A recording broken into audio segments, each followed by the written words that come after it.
Alila, promoteur spécialisé dans le logement pour tous, vous présente votre émission Urbanisez-vous.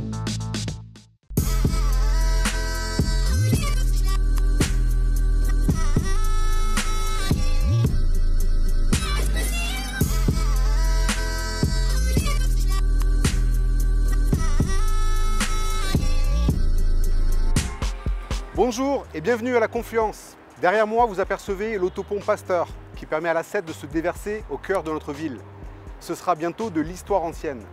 La métropole vient en effet d'acquérir les deux tronçons d'autoroute A6 et A7 qui traversent Lyon. De Pierre-Bénite au sud à Dardilly au nord, elle veut les transformer en un boulevard urbain apaisé et limité à 70 km/h.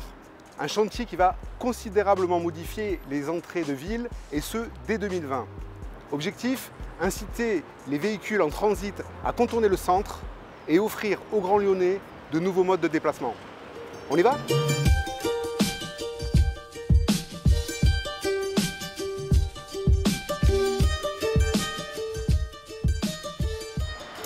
Virginie, nous sommes au bord de l'autoroute A7 à hauteur de Pierre-Bénite, au niveau de Arkema, du restaurant Courtepaille pour ceux qui connaissent. On a un peu de mal à imaginer que cette autoroute assez bruyante devienne demain un boulevard urbain apaisé. Je comprends que vous soyez perplexe, Olivier, parce qu'effectivement, il y a 115 000 véhicules jour qui passent ici, là, au droit de Courtepaille. Et on est dans un univers sonore qui est très saturé, 90 km/h. Voire plus. Et l'univers est complètement autoroutier, là. Donc, dans 2 ans, on aura ici un boulevard urbain avec une voie pour les transports en commun, une voie pour le convoiturage et une voie pour les voitures qui décident de traverser le centre pour se rendre à Lyon. Tout à fait. C'est bien ça. Dès 2020, on cherche à engager la mutation de cette infrastructure en boulevard urbain, quelque chose de beaucoup plus apaisé, avec une autre façon de se déplacer. En covoiturage, l'idée c'est effectivement d'inciter les gens à s'organiser, à être plusieurs dans les véhicules pour limiter le trafic et réduire considérablement le trafic, c'est ce que nous espérons. Et puis également des lignes de bus express qui permettront de relier la gare de Livourne par exemple ici à la place Bellecour en 20 minutes, donc un mode de transport en commun express. Et il y aura des arbres, de la végétation. Oui, alors l'idée c'est aussi de s'emparer en fait, de se réemparer de cette infrastructure. Qui n'est d'ores et déjà plus une autoroute, en fait, elle a été déclassée. Même si elle ressemble encore à une autoroute, elle a un autre avenir, celui de devenir un boulevard urbain végétalisé, bien plus apaisé, avec une présence généreuse du végétal, en lien avec les territoires bordés de part et d'autre, et aussi une vitesse à 70 km/h. Et le même type de chantier sera réalisé également sur le tronçon nord de l'actuelle autoroute, c'est-à-dire de Dardilly. Les travaux vont démarrer également début 2019. En effet, sur la partie nord en fait, du déclassement, puisque là, on est sur la partie sud, mais en fait, c'est un ruban de 16 km qui a été déclassé et qui est aujourd'hui une voie métropolitaine. Sur la partie nord, on va opérer les mêmes mutations. Un boulevard multimodal, offrir une alternative et puis reconquérir par le végétal et abaisser la vitesse. Et pour ce qui est du tronçon de Confluence, il faudra peut-être attendre un petit peu plus. Alors là, oui, en effet, on a un gros chantier.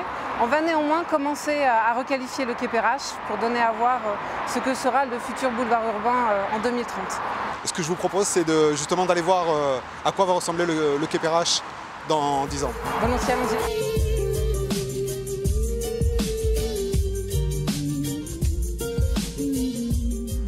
Virginie, on se retrouve sur le quai Perrache, à la sortie sud de Lyon. À terme, le quai et l'autoroute vont fusionner pour former un seul et même boulevard, c'est bien ça? En effet, un boulevard urbain de 45 mètres qui sera très généreux, très large, très généreux aussi en promenade. Alors dès 2020, on va engager la transformation du quai Perrache, avec ici un large trottoir. Et puis vous aurez une bande de stationnement, une piste cyclable qui permettra en fait de relier Perrache à Pierre-Bénite en mode doux. Et ensuite 2 voies de circulation. On cherchera également à épaissir en fait, cet alignement d'arbres et on va le doubler en fait, d'un autre alignement d'arbres qui sera sur ce trottoir. Dans un deuxième temps, une fois que la nodation sera réalisée et qu'on aura pu réduire le trafic à 50 000 véhicules jour ici. Au lieu de 115 donc? Au lieu de 115 000 sur l'infrastructure et 15 000 sur le quai, donc vous faites l'addition.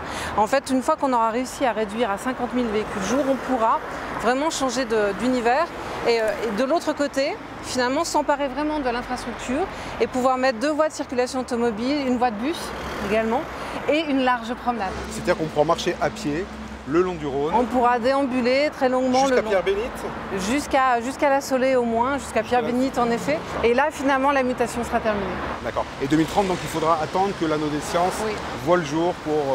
Oui, en effet, il faudra attendre que le périphérique soit bouclé à l'ouest pour pouvoir finalement s'emparer de cette infrastructure ici qui sert de bouclage par défaut du périphérique.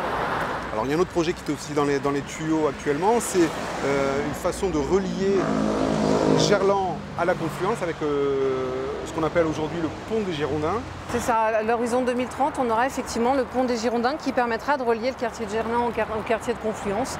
Et là, en effet, on en aura complètement terminé avec l'autoroute, on pourra relier ces 2 quartiers naturellement. Alors il y a aussi évidemment un équipement dont on se demande qu'est-ce qui va devenir, c'est l'autopont Pasteur qui symbolise un petit peu la jonction actuelle entre l'entrée de Lyon et l'autoroute. Ce pont est voué à disparaître. Oui, on ne va pas le conserver. Donc dès lors que le trafic aura diminué, on pourra effectivement supprimer cet autopont. Et c'est finalement le dernier verrou. On pourra effectivement le supprimer et mettre à la place justement une place à feu qui sera très végétalisée, qui permettra d'assurer une continuité entre le quartier du Champ à Confluence et puis le musée Confluence. Et là, on aura finalement quelque chose de très naturel en fait, une liaison très naturelle. Merci Virginie pour ces explications. Merci. Nous, on va filer au musée des Confluences où nous attend notre nouvel invité.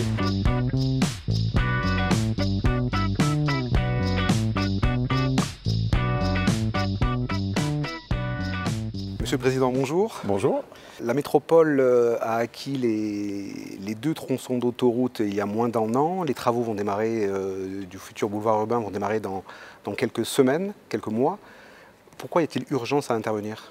Beaucoup d'embouteillages, beaucoup de circulation sur cet axe-là. C'est 15 000 véhicules jour, c'est 1500 poids lourds qui passent par là et qui ne font finalement que traverser cette métropole à travers cet axe-là. Donc ça pose des problèmes d'abord de santé publique pour les riverains, ça pose des problèmes aussi d'efficacité économique, c'est du temps perdu pour beaucoup d'entreprises qui se déplacent, mais c'est aussi finalement une image pas très reluisante pour la ville. Quand les touristes ont envie de s'arrêter sur Lyon, quand ils passent et qu'ils sont pris dans cet embouteillage, ils n'ont pas forcément envie de s'arrêter. C'est donc toutes ces raisons-là qui font qu'il est nécessaire d'aller vite. Les enjeux principaux de ce boulevard urbain, c'est de repousser le trafic ou d'offrir de nouveaux modes de déplacement. L'enjeu, c'est avant tout de retrouver finalement sur cet axe-là, qui est un axe aujourd'hui encore autoroutier, on le voit, un axe qui s'apparente à un boulevard urbain, à quelque chose qui pourrait ressembler de près ou de loin à ce qu'on a fait éventuellement sur Garibaldi, mais aussi un axe, parce que c'est un axe assez long, 16 km, depuis environ Irigny, Pierre-Bénite, pour remonter jusqu'à Dardy-Limonest, c'est 16 km avec de nombreux déplacements, et donc c'est de pouvoir offrir aussi sur cet axe la possibilité de nouveaux transports en commun, de voies de covoiturage, en tout cas d'offrir aussi une alternative à celles et ceux qui tous les jours utilisent leur voiture pour des transports domicile-travail. Justement, un mot sur le convoiturage, c'est une expérience innovante. Comment ça va fonctionner précisément? Donc c'est une initiative innovante, je crois qu'elle est assez unique en France, en tout cas sur un axe aussi structurant. Il faudra dans un premier temps être au minimum 2 personnes pour pouvoir avoir le droit d'utiliser sur des horaires précis. Il ne s'agit pas de le faire sans doute sur toute la journée, mais sur ce qu'on appelle les horaires de pointe, pour favoriser finalement l'utilisation d'un véhicule par plus d'une personne. Aujourd'hui, il faut le savoir, c'est 9 voitures sur 10, 9 véhicules sur 10 qui ne contiennent finalement qu'une personne qui se déplace de son lieu du domicile au travail et vice-versa. Et puis ça voudra dire bien sûr aussi une infrastructure avec des parkings relais, avec un certain nombre de services, parce que l'idée c'est que les gens puissent aussi, à partir d'un parking relais, utiliser une ligne forte de transport, un bus, un métro, un tramway. Et c'est l'ensemble de ce dispositif qui sera proposé assez vite. On va tenter de mettre ça en place plutôt courant du premier trimestre 2020. Pour refouler par contre une partie du trafic et notamment les camions, j'imagine, vous avez évoqué la possibilité de contrôle et de contravention. Comment ça va marcher grosso modo? Sur les poids lourds, ce qu'on essaye de faire, c'est bien sûr de faire en sorte que ces véhicules qui ne font que traverser la métropole et qui n'ont pas à s'y arrêter puissent passer sur des circuits plus longs en quelque sorte et qui ne rentrent pas dans le centre de la métropole. Et donc nous mettrons en place bien sûr des systèmes de lecture des plaques à l'entrée et à la sortie de la métropole qui montrent celles et ceux qui ne font que passer et qui seront bien évidemment pénalisés par une amende s'ils continuent à utiliser cet axe-là alors qu'ils pourront utiliser un autre axe beaucoup plus éloigné. Les habitants au sud et à l'est de Lyon qui s'inquiètent de récupérer tout le trafic sous leurs fenêtres. Ils sont regroupés au sein d'une fédération d'associations qui s'appelle Fracture. Leur président a une question à vous poser. Très bien. On l'écoute.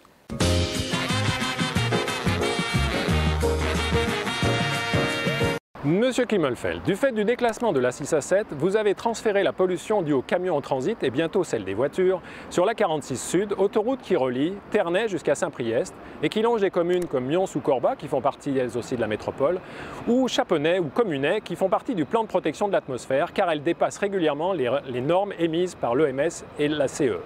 Que comptez-vous faire donc pour ces communes du sud-est lyonnais et de l'est lyonnais qui vont subir un accroissement de pollution du fait du déclassement à 6 à 7 ?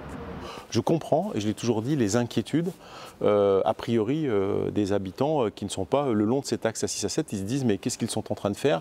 Ils vont nous envoyer tous les véhicules. Ce n'est pas notre objectif, ça ne sera pas ça la réalité. D'abord parce que une partie du trafic va rester sur cet axe. On n'a pas dit qu'on était en train de faire une rue piétonne.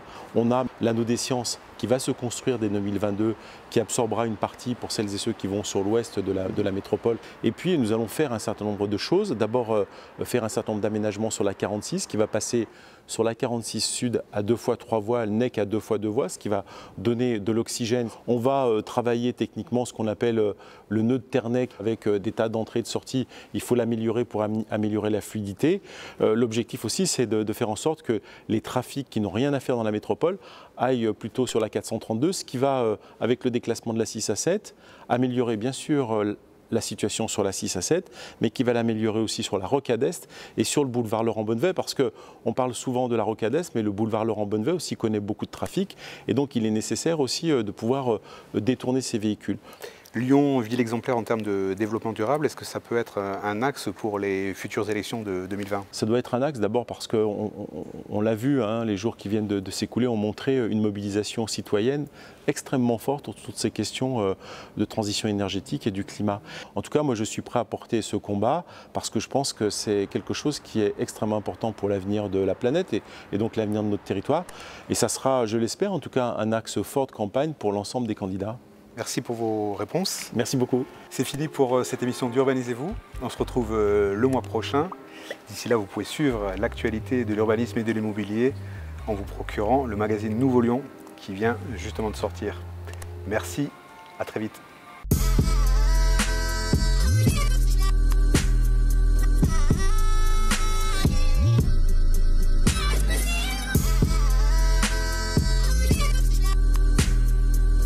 Alila, promoteur spécialisé dans le logement pour tous, vous a présenté votre émission Urbanisez-vous.